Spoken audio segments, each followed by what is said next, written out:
जय श्री श्याम। आज हम बात करने वाले हैं एक बहुत ही महत्वपूर्ण टॉपिक जो कि अभी राजस्थान यूनिवर्सिटी के पास कोर्स बीएससी फर्स्ट ईयर में भी ऐड हुआ है और 11-12 की दृष्टि से भी महत्वपूर्ण है और जो कंपटीशन एग्ज़ाम है उनकी दृष्टि से भी महत्वपूर्ण है, जिसका नाम है देहगुआ सिलोम। काफ़ी महत्वपूर्ण टॉपिक है। सिलोम की बात करें तो जब जंतुओं का वर्गीकरण किया गया कोडेट्स और नॉन कोडेट्स, तो उसमें वर्गीकरण का जो आधार था जिसमें कोशिकाओं की संख्या, कोशिकाओं का प्रकार, संगठन की कोटि, देहगुआ की उपस्थिति और अनुपस्थिति, सममिति, खंडीभवन, उन्हीं में से एक टॉपिक ये भी है देहगुआ भी। वर्गीकरण का आधार मतलब इसको आधार मानकर भी जंतुओं का वर्गीकरण किया गया था। मतलब कुछ ऐसे प्राणी थे जिनमें देहगुआ उपस्थित थी, कुछ ऐसे प्राणी थे जिनमें देहगुआ अनुपस्थित थी। तो देहगुआ की उपस्थिति और अनुपस्थिति भी वर्गीकरण का आधार रही है। तो देखते हैं इस टॉपिक में देहगुआ। ठीक है, देहगुआ की बात करें तो जब फर्टिलाइज नर और मादा युग्मकों का संयोजन होता है, नर और मादा युग्मकों के मिलन की प्रक्रिया को निषेचन कहते हैं, फर्टिलाइजेशन कहते हैं। फर्टिलाइजेशन के बाद में जो नेक्स्ट प्रक्रिया है वो विदलन है और विदलन के बाद में बनी खोखली गोल गेंदनुमा संरचना ब्लास्टुला कहलाती है। ठीक है, नर और मादा युग्मक मतलब गेमेटोजेनेसिस, गेमेटोजेनेसिस के दौरान स्पर्मेटोजेनेसिस और oogenesis के दौरान मेल एंड फीमेल गैमेट्स का निर्माण होता है और मेल एंड फीमेल गैमेट्स के निर्माण के बाद में फर्टिलाइजेशन की क्रिया। वो फर्टिलाइजेशन के नेक्स्ट अगला ही कदम क्लीवेज का है, विदलन का है। एक प्रकार से यूँ कह सकते हैं समसूत्री विभाजन है, जिसमें अनेक प्रकार के कोरखंडों का निर्माण होता है और इन कोरखंडों से बनी खोखली गोल गेंदनुमा संरचना कहलाती है ब्लास्टुला। जब ब्लास्टुला बनता है, ये ब्लास्टुला बन गया, डायग्राम में आपको दिख रहा है ये ब्लास्टुला है। ब्लास्टुला खोखली गोल गेंदनुमा रचना है और ब्लास्टुला की जो बीच का खाली स्थान है वो कहलाता है बेटा ब्लास्टोसील। ब्लास्टोसील में ये ब्लास्टुला है। इस ब्लास्टुला के जस्ट आगे की जो प्रक्रिया है वो कहलाती है गेस्टुलेशन। ब्लास्टुलेशन कंप्लीट हो गया जिसके दौरान ब्लास्टुला का निर्माण हुआ, उसके आगे की प्रक्रिया गेस्टुलेशन कहलाता है। और गेस्टुलेशन में ये जो ब्लास्टोसील है, इस ब्लास्टोसील को मीजोड्रम द्वारा भर दिया जाता है।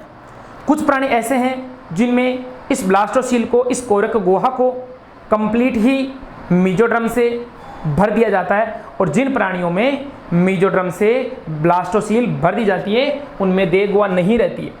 जिन प्राणियों में कंप्लीट ही ब्लास्टोसील मीजोड्रम से भर दी जाती है उनमें देहगुआ नहीं होती है। कुछ प्राणियों में रिक्त स्थान रहते हैं, कहीं कहीं पर ब्लास्टोसील खाली रहती है, वो सूडोसिलोमेट कहलाते हैं। और कई प्राणी ऐसे होते हैं जिनमें ब्लास्टोसील द्वारा, वो मीजोड्रम द्वारा कंप्लीट ही खाली रहती है, उनमें देहगुआ पाई जाती है, वो देहगुए प्राणी कहलाते हैं। ठीक है, तो मीजोड्रम के द्वारा ब्लास्टोसील के भरे जाने या न भरे जाने के कारण एक स्पेस रहता है, उस स्पेस को ही देहगुआ कहते हैं। ठीक है, इधर देखिए तो देहगुआ की उपस्थिति और अनुपस्थिति के आधार पर प्राणी कितने प्रकार के हो गए? 3 प्रकार के। एक तो हो गए ऐसे प्राणी, देखो ये ब्लास्टुला था, इसमें बीच वाला स्थान ब्लास्टोसील था, ये बीच चारों तरफ जो एक्टोड्रम की सेल थी, बीच में मीजोड्रम की सेल थी, मिडगट था। इन मीजोड्रम की सेल्स ने बीच वाले ब्लास्टोसील को कंप्लीट भर लिया और कंप्लीट भरने के बाद में इसमें कोई स्पेस नहीं रहा, अर्थात कोई गुहा नहीं रही, तो ऐसे प्राणी एसिलोमेटा कहलाते हैं, अदेहगुए प्राणी कहलाते हैं। ठीक है, एग्जाम्पल कहलाते हैं प्लेटिहेल्मिन्थीज, मतलब इसमें जो प्लेटिहेल्मिन्थीज है वो इस श्रेणी में आएंगे। दूसरी बात, ये चारों तरफ एक्टोड्रम की कोशिकाएं हैं, बीच में जगह जगह पर मीजोड्रम ने घेर रखा है, लेकिन स्पेस है बीच में, तो देहगुआ है लेकिन वास्तविक नहीं है। लग रहा है देहगुआ है लेकिन वास्तविक नहीं है, इसलिए ऐसी जो देहगुआ कहलाएगी वो ऐसे प्राणी अदेहगुआ कहलाएगी और ऐसी देहगुआ सूडोसिलोमेट कहलाएगी। ठीक है, एग्जाम्पल की बात करें तो इसमें आएगा एसके हेल्मिन्थीज, मतलब प्लेटिहेल्मिन्थीज तो होते हैं, एसिलोमेट मतलब प्लेटिहेल्मिन्थीज में तो देहगुआ होती ही नहीं है। देखो ये वाला, ये कोई एनिमल है, इसका काट के देखा तो बीच में कोई स्पेस था ही नहीं। ठीक है, और ये वाले प्राणी मतलब इनमें सिलोम तो पाई जाएगी लेकिन बीच में मीजोड्रम भरा होगा। ये देखो बीच में मीजोड्रम से आश्रित होगी। तीसरी बात करें तो चारों तरफ एक्टोड्रम है, बीच में मीजोड्रम ने घेर रखा है लेकिन स्पेस बना रखा है। स्पेस यहाँ पर कंप्लीट मीजोड्रम से आश्रित थी, यहाँ पर थोड़ी थोड़ी जगह मीजोड्रम थी, यहाँ पर मीजोड्रम ने बिल्कुल बीच में छोड़ दी है। मीजोड्रम एंडोड्रम के चारों ओर है। तो ऐसे प्राणी हैं, इनमें ये देगुआ पाई जाएगी, ये कहलाएंगे सीलोमेट प्राणी कहलाएंगे। देगुआ वाले प्राणी क्या कहलाएंगे? सीलोमेट। तो देगुआ की उपस्थिति मतलब एस्केलमेंथीज के बाद में जो नेक्स्ट सारे प्राणी आएंगे वो किस कैटेगरी में आएंगे? सीलोमेटा में। तो देगुआ की उपस्थिति और अनुपस्थिति के आधार पर प्राणी कितने प्रकार के हो गए? 3 प्रकार के। कौन कौन से? एसिलोमेटा, सुडोसिलोमेटा एंड सीलोमेटा। ठीक है, इसके बाद में बात करते हैं अपन कि देगुआ कितने प्रकार की होती है। तो उत्पत्ति के आधार पर भाई देगुआ का निर्माण कैसे हुआ? उत्पत्ति के आधार पर देगुआ 2 प्रकार की होती है। अगर किसी प्राणी में देगुआ का निर्माण 4D सेल से होता है, मतलब एक तो हो गई साइजोसील प्रकार की और दूसरी होगी एंटेरोसील प्रकार की। साइजोसील प्रकार के देगुआ में क्या है बेटा कि जो ये एक्टोडर्म है, ये अंदर का है मीजोडर्म है।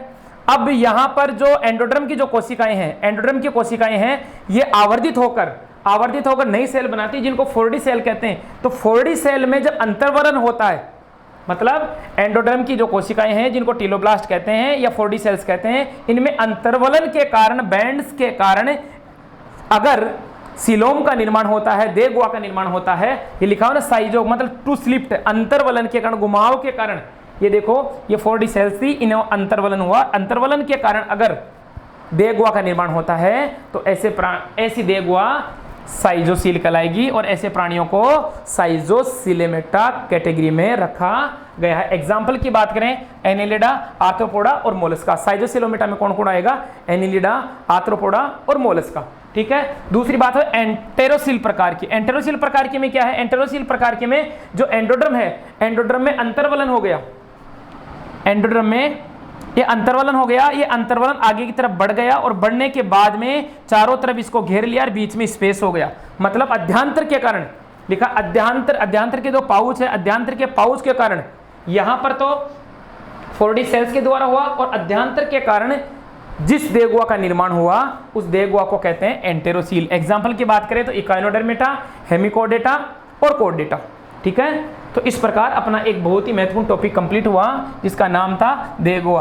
कई बार एक कंपटीशन एग्जाम में भी क्वेश्चन आता, निम्न में से अदेगुए प्राणी हैं तो 4 समूह दे देंगे, उनमें एक समूह होगा जो एसिलोमेटा की कैटेगरी में आएगा। ठीक है, या निम्न पर टिप्पणी लिखिए। जो डिस्क्रिप्टिव एग्जाम है, यूनिवर्सिटी के जो एग्जाम है या 11-12 के जो एग्जाम है या BSc BA के जो एग्जाम है उनमें, BSc BEd के जो एग्जाम है उनमें क्वेश्चन आता है निम्न पर टिप्पणी लिखिए देगुआ या निम्न में अंतर बताइए अदेगुए और देगुए प्राणी। तो बहुत ही महत्वपूर्ण टॉपिक है ये एग्जाम की दृष्टि से।